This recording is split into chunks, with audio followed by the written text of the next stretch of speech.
Union Home Minister is addressing the media, cutting straight live to him. बचाने के लिए गोली चलानी पड़ी, इसमें 4 लोगों की एक मृत्यु हुई।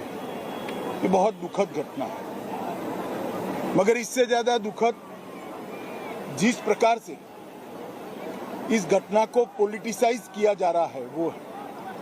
मैंने ममता दीदी के स्टेटमेंट देखे हैं, उसी बूथ पर सुबह आनंद बर्मन का हत्या कर दिया गया, गुंडों द्वारा हत्या कर दिया, और वो इसलिए हत्या कर दिया गया कि वहां पर मतदान न हो पाए। उसी बूथ पर हमला किया गया और उसी बूथ पर सीआईएफएस के हथियार लूटने का प्रयास किया, मगर ममता दीदी सिर्फ 4 लोगों को श्रद्धांजलि देती है। आनंद बर्मन की मौत की उनको नहीं पड़ी। मृत्यु में भी तुष्टीकरण और वोट की राजनीति, बंगाल की राजनीति को ममता दीदी ने कितना नीचे गिराया है, ये इसका एक उदाहरण है। आनंद बर्मन मर गया, उसका भी हमें दुख है, और बाकी जो 4 लोग मर गए इसका भी दुख है। मृत्यु किसी की भी हो, वो राजनीति के परे होनी चाहिए,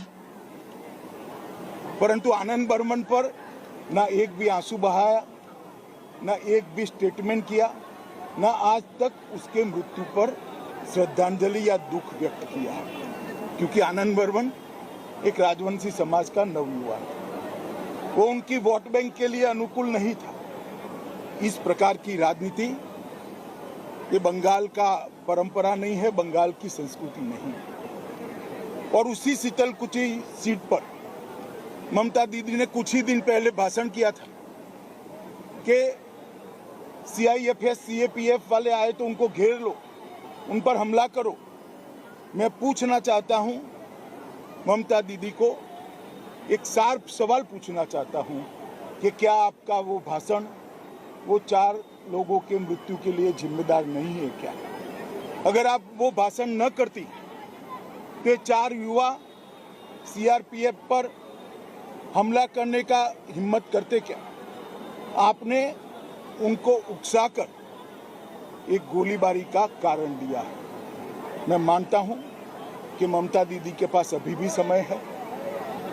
जो 5वां युवा मर गया है उसको भी श्रद्धांजलि दे, उसकी भी बात करे, और बंगाल की जनता को इसके लिए, ये जो उन्होंने भाषण किया था, इसके लिए बंगाल की जनता के समक्ष माफी मांगे। और साथ में मैं बंगाल की जनता को विनती भी करना चाहता हूं, ये एक घटना छोड़कर बाय एंड लार्ज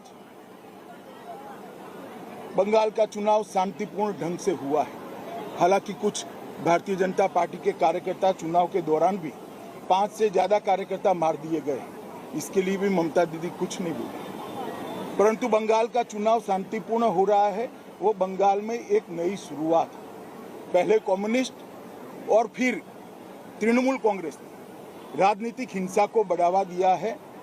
बंगाल इससे बाहर आ रहा है। बंगाल की जनता को मेरा करबद्ध निवेदन है, बाकी के 4 चुनाव में भी शांतिपूर्ण ढंग से लोकतंत्र के उत्सव को मनाएं, चुनाव करें, अपने पसंदीदा प्रत्याशी को जिताएं, और बंगाल के अंदर शांतिपूर्ण चुनाव का एक नया इतिहास सर्जने का काम करें। साथ में मैं बंगाल की जनता को ये भी वादा करना चाहता हूं कि 2 मई के बाद जब भारतीय जनता पार्टी की सरकार यहाँ मोदी जी के नेतृत्व में बनेगी, ये चुनावी हिंसा, राजनीतिक हिंसा हमेशा के लिए बंगाल को छोड़कर चली जाएगी, क्योंकि राजनीति हिंसा करने वाले लोगों को आप निश्चित रूप से परास्त करने वाले हैं। मैं फिर से एक बार शांतिपूर्ण चुनाव के लिए सभी को अपील करता हूँ, सभी दल के कार्यकर्ताओं को अपील करता हूं कि चुनाव आयोग के बनाए हुए नीति नियमों के अनुसार हम चले, इसका पालन करें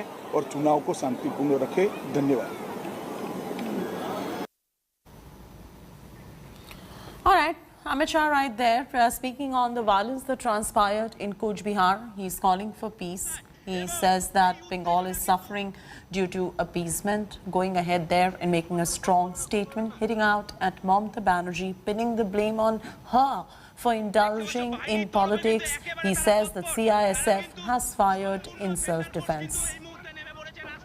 Hi everyone, Preeti Chaudhary here. Hope you like this video. For latest news and analysis, like and subscribe to the India Today YouTube channel. And don't forget to press the bell icon to stay updated. Thank you for watching.